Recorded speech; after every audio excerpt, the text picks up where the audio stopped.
Good morning, good afternoon, good evening, everyone.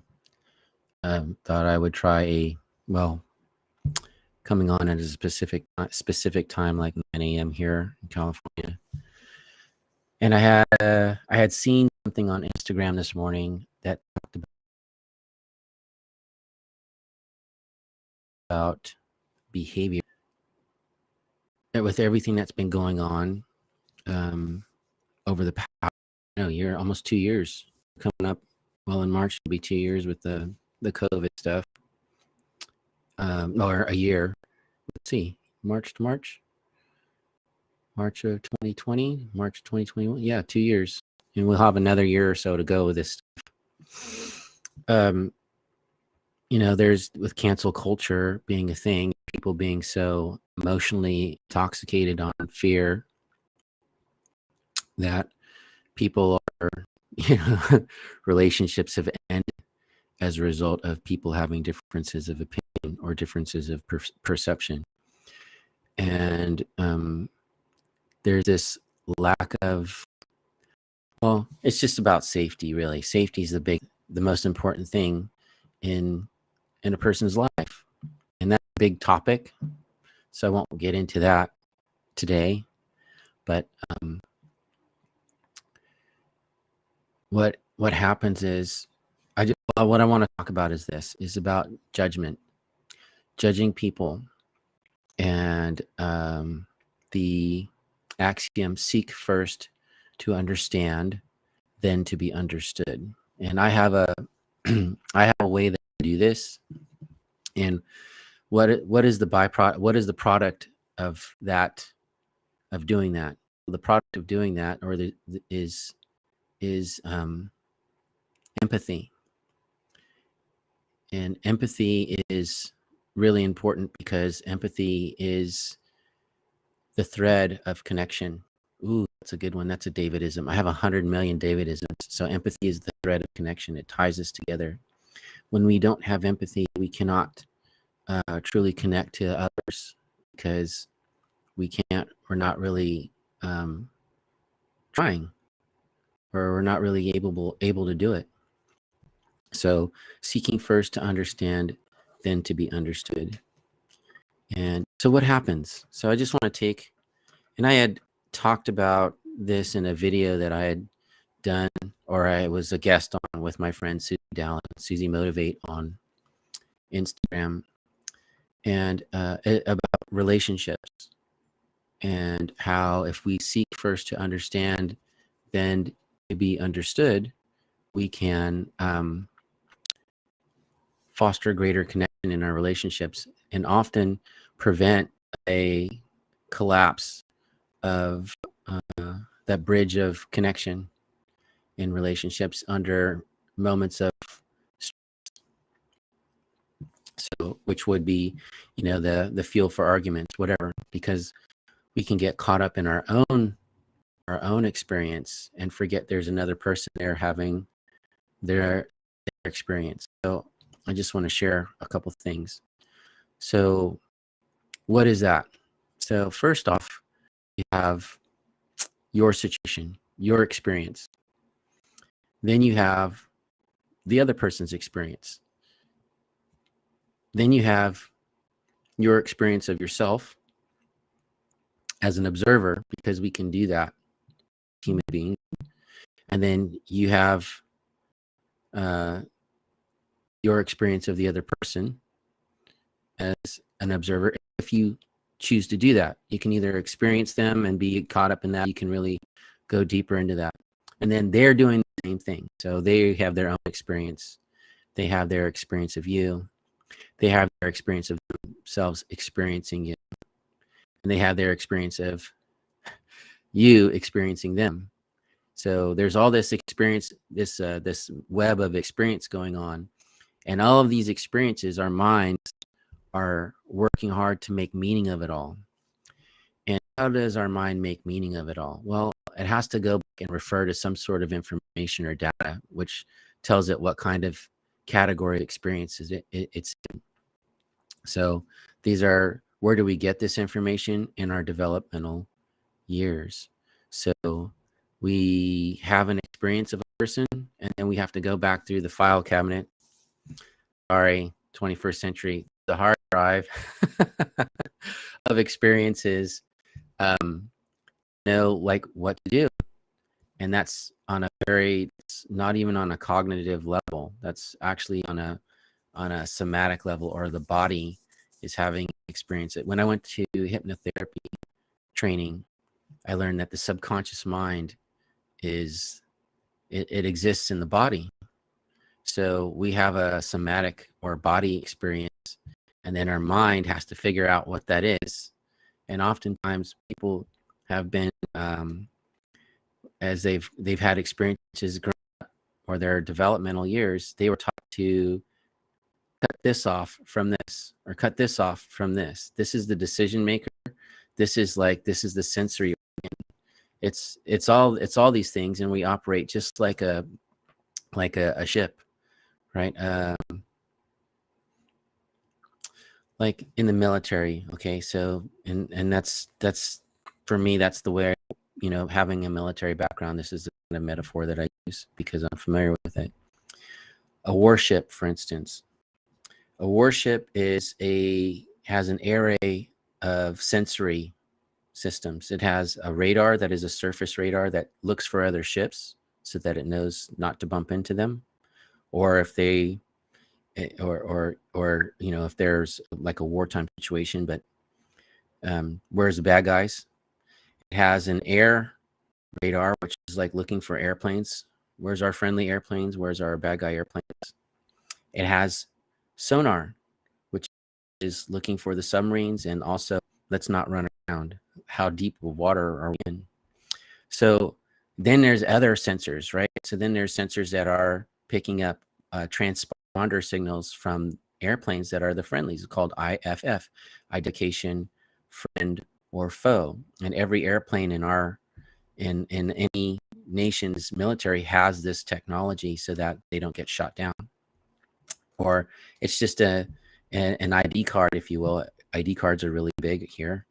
Everybody has to have a badge or some sort. Anyway, so it says, hey, this is me. This is who I am. Civilian aircraft have the same thing. They have a transponder which says, this is me.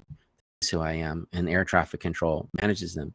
So these are all different types of sensory devices so that the ship in the ocean can have, I talked about last night, situational awareness, and then develop situational understanding. Well, human beings are doing the same thing, right? We are sensitive to vibration.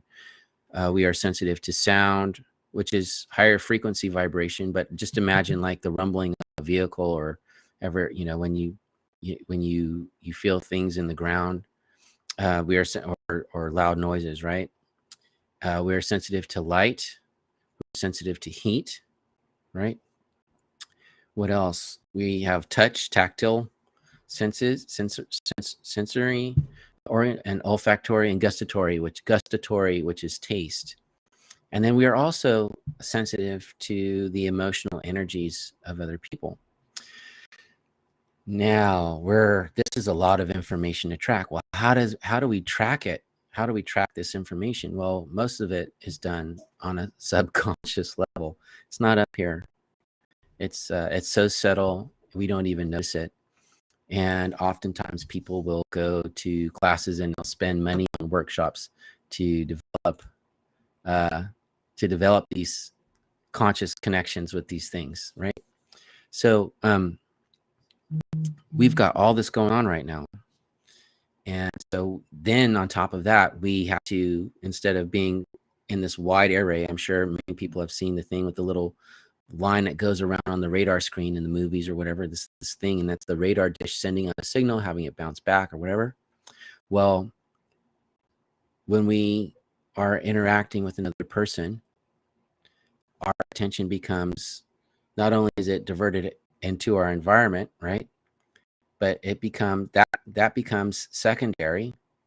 It doesn't get shut off, but it becomes secondary when we are interacting with the person right in front of us. So all those things are happening: vibration, taste, sound, smell, hear, all that stuff, right? Emotional energy, which is a frequency. It's science. And then there's language. That's another that's another level of discernment, another level of detection, another level of a formula that must be solved in order to create a sense, an experience of safety for one, the mind of the person, and two, the brain of the organism. And so here we are, and of course, in relationships, we give these relationships meaning. So depending on the level of intimacy or connection in that relationship, the greater the level of threat, because the driving force of relationships is to connect and bond, because we're social animals. Like, so just keep all that in mind. So all this is going on. It's a stack, right? It's a stack of information that is being managed. It's being received, managed, meaning made of it, so that we can be safe and relate with other human beings. Mm-hmm. Now, let's just take a couple, two people, doesn't matter, partner one, partner two. And then partner one is having, they are loving their partner. Partner one is like, I'm so in love with you. Partner two is like, I'm so in love with you too. Yay, we're having this shared experience of loving one another, and there's communication and connection. But we also have, right behind us is this steamer trunk. It's like this huge container full of, God, I have all these dated references to steamer trunk. Like, who knows what a steamer trunk is?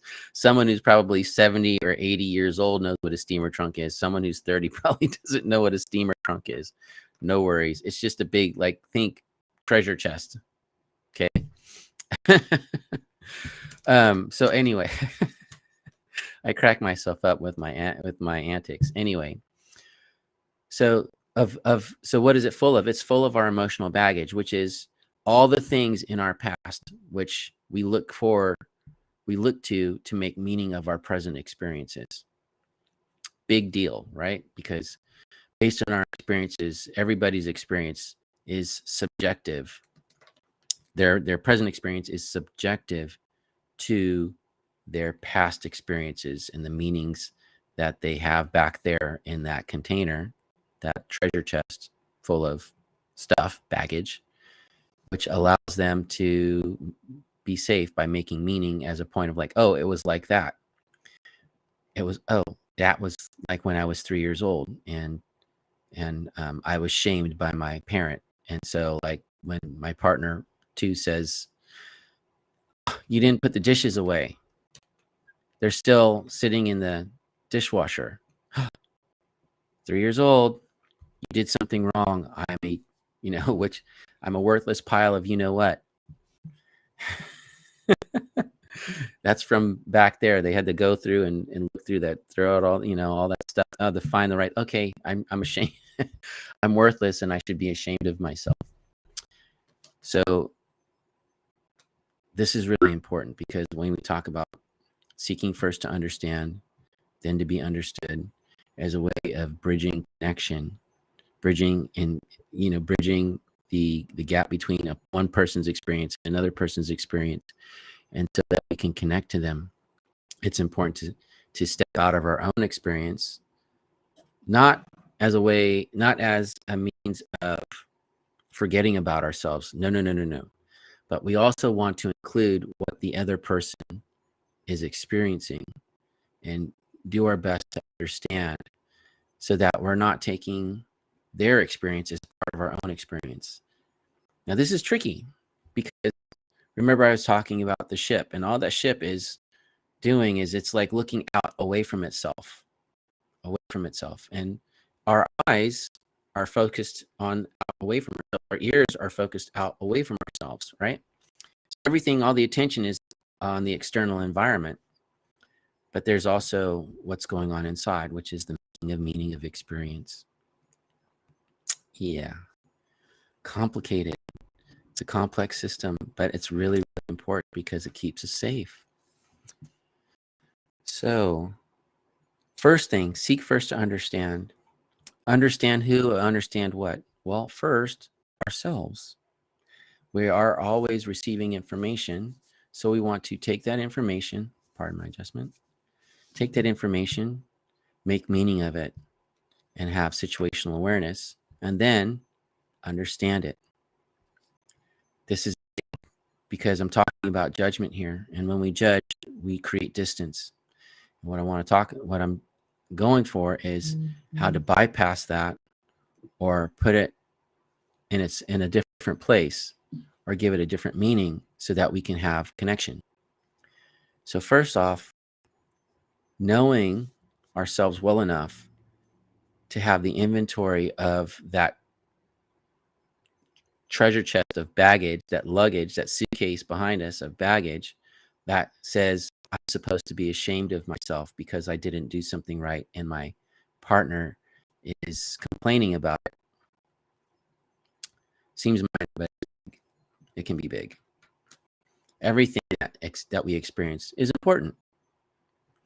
So understand, oh, this is I'm feeling this way because when I was 3, this happened. We don't even have to know that it was something that happened when we are 3, but we can recognize that this is a part of me that that is really not applicable right now. I'm not a 3-year-old person. I'm an adult person, and I'm standing there across from the one that I love, and they are not my parent, and they don't have any higher power over me than what I give them.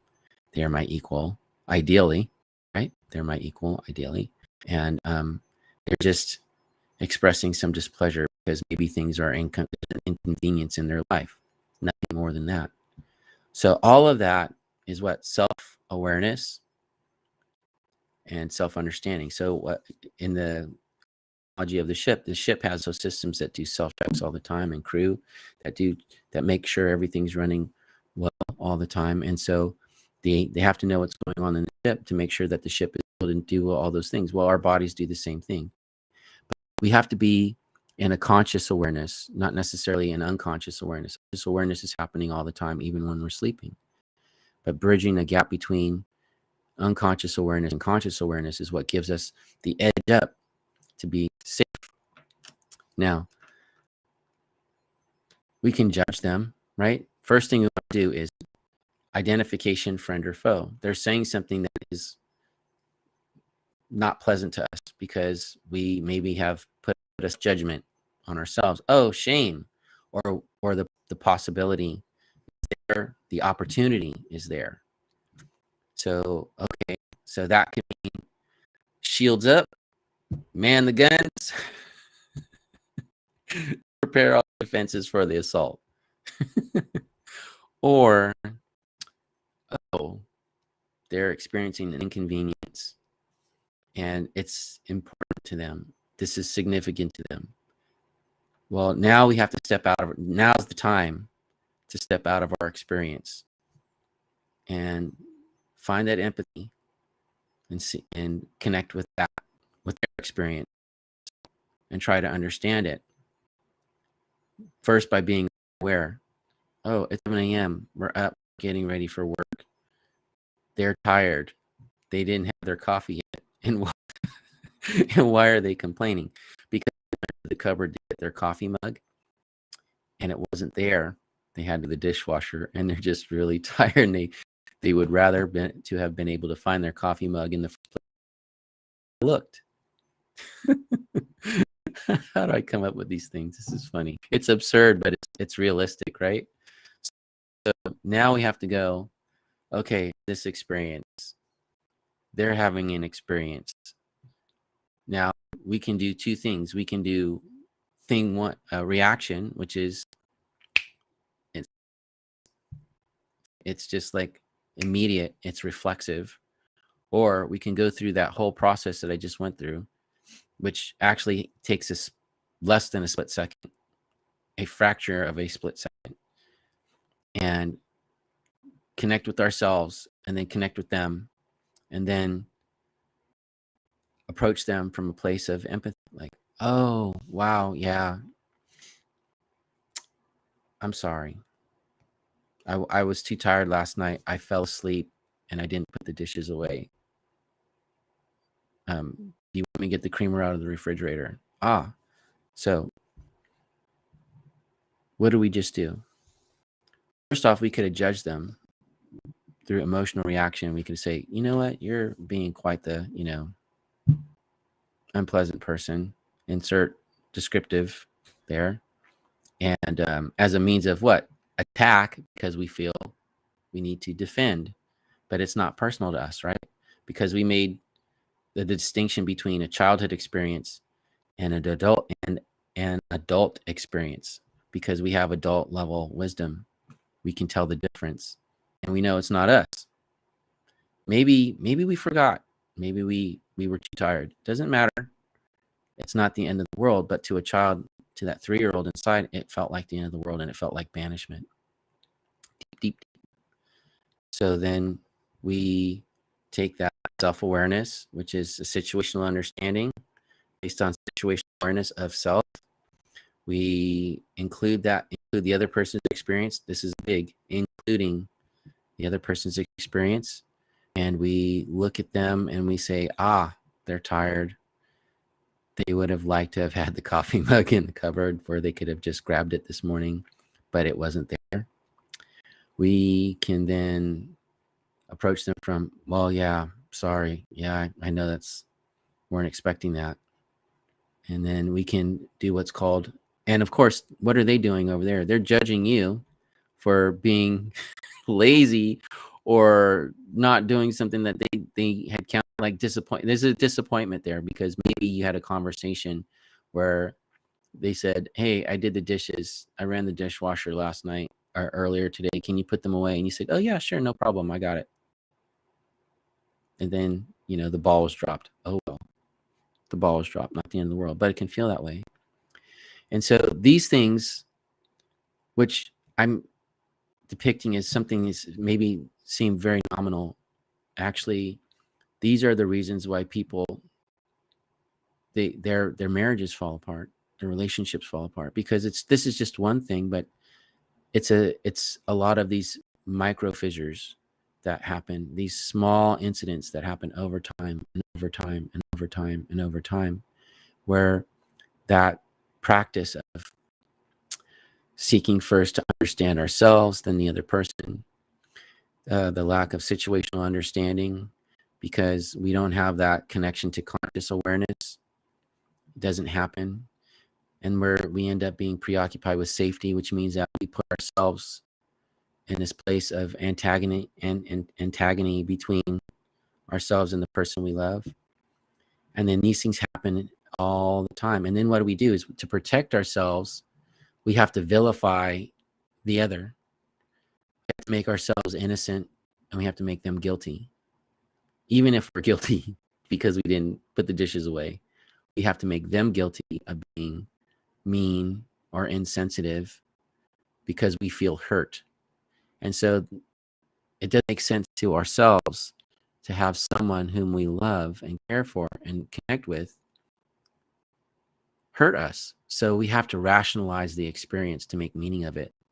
Otherwise, it actually, to our nervous system, our somatic system, our subconscious mind, it doesn't make sense.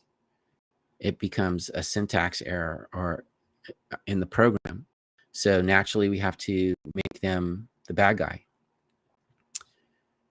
So this happens over and over and over again. And I'm sure many of you can think to a relationship you've had or one that you're in where this has happened.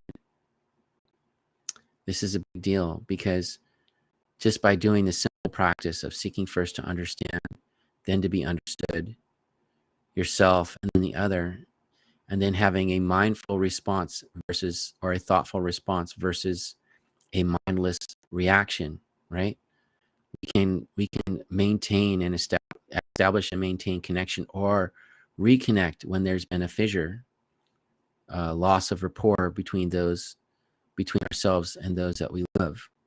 It's a simple practice, and it's that judgment from those repeated offenses in relationship that builds a resentment, which creates distance. And then we don't know how to, and what it does is it digs us into a hole. It digs us into a hole that we may not, because we're afraid that our resentment will be judged. You see how we do this? Together, and we don't feel safe coming to them about our experience because maybe we'll be judged for having a resentment. And that just further brings the distance. It further creates more distance. And then where's the love? It becomes covered over like frosting over a cake. And we can't see the goodness that is the relationship because of all these experiences. And what's the key here? The key here is to communicate with ourselves internally. And then with that empathy, first for ourselves, hey, I was just 3 years old when that happened. I'm grown now. And it wasn't about me. It was mom or it was dad. And then have that same compassion, because compassion is, it's all inclusive, right? If it's exclusive, it's not compassion. It's prejudice. If you're not including compassion for everyone, prejudice. So including not only yourself, but also the other person and their experience, and applying that empathy to you, yourself, and to the other person. You are able to, or you can, and if you're clever and skilled enough, even when they're not able to do it, you can maintain that bridge of connection, avoid conflict, and maintain that rapport, and give to yourself and to the other person what you need and what they need, simply by having what you have for yourself and sharing it with the other.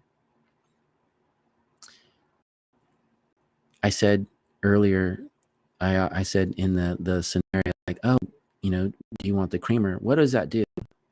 Well, that's a rapport building thing.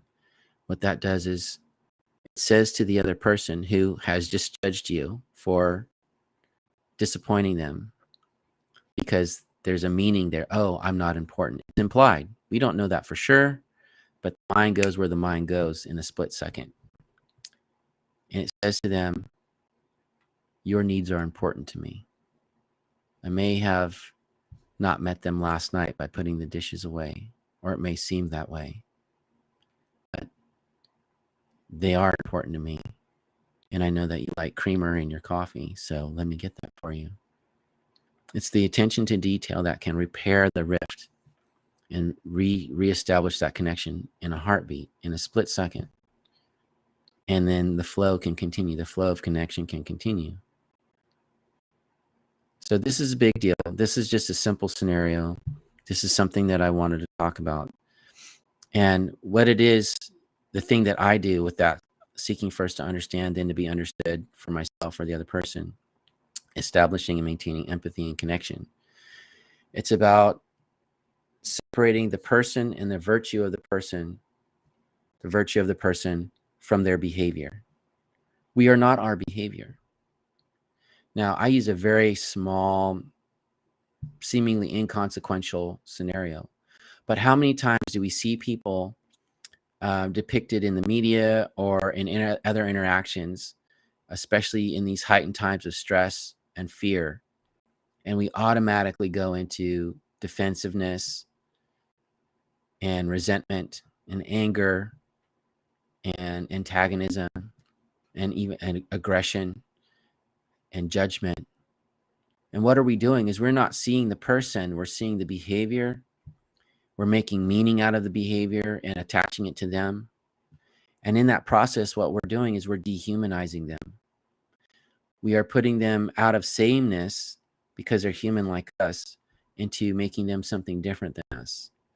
And it can be very easy, of course, because one of the sensory systems that we operate is through sight. But then we add that sight and then the sound. What do they say in that behavior? And we make them different. And we forget that they're the same. And they have the same thing going on with them. that's going on with us.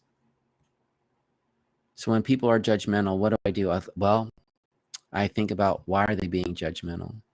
If people are being aggressive, I think about, well, why are they being aggressive? This is important. The why is a very important question. What is inspiring that person to be so aggressive right now? What is inspiring that person to be so judgmental right now? What is inspiring that person to be closed-minded to another opinion right now? And that person may be you.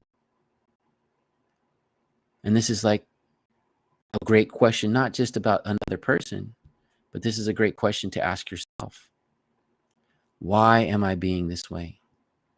Why am I not open to what they have to say? What's going on here? It's that self-check that makes all the difference in the world, which can allow you to be in a space of connection and empathy and acknowledging a person's humanity versus vilifying them, dehumanizing them, making them an enemy that they don't really need to be. And is it really about them, or is it really about you? What are you defending against? What is it in your baggage, in that chest back there, that you're pulling out and putting on the other person? Well, they. Mm-mm. It's you who make the meaning of the experiences that you are having, not other people. You get to choose between friend or foe. But if you're having an experience, that's solely you. If I'm upset at a person, it's my choice. It's because the meaning that I made of the experience of them, I pulled out something out of my baggage and I superimposed it onto them because they looked like a good fit for me. And now I've created distance. That's not to say that some people are not safe, are not unsafe. They are. And it's simply because they don't have that level of connection between mind and body, and they don't have that conscious awareness, and they're not able to do what I'm talking about. Many people aren't. But what I've given you or shared with you right now is a way that I do it, which allows me to not have so many enemies in the world who aren't really my enemy, and not close myself off from connection, and have compassion, because every human being is having a human experience, and we all have that in common, and we're all just trying to do the best we can. And some of us are more challenged than others, but we all have our challenges. And so when we can look at the commonality of the human experience through this process, shift begins to happen. The defenses come down. We lower our guns. We lower our fists. We open our minds and we open our hearts to the other. And first, we have to do that with ourselves. Open our mind and open our heart to ourselves to make space for something different than our past, here in our present. So thank you for checking this out. It's kind of long. It's over half hour. I don't think these things need to be that long, but maybe they do. Succinctity is a skill I'm learning to develop. I just am not proficient yet, but I'll get there. Thanks for tuning in. Thanks for checking me out.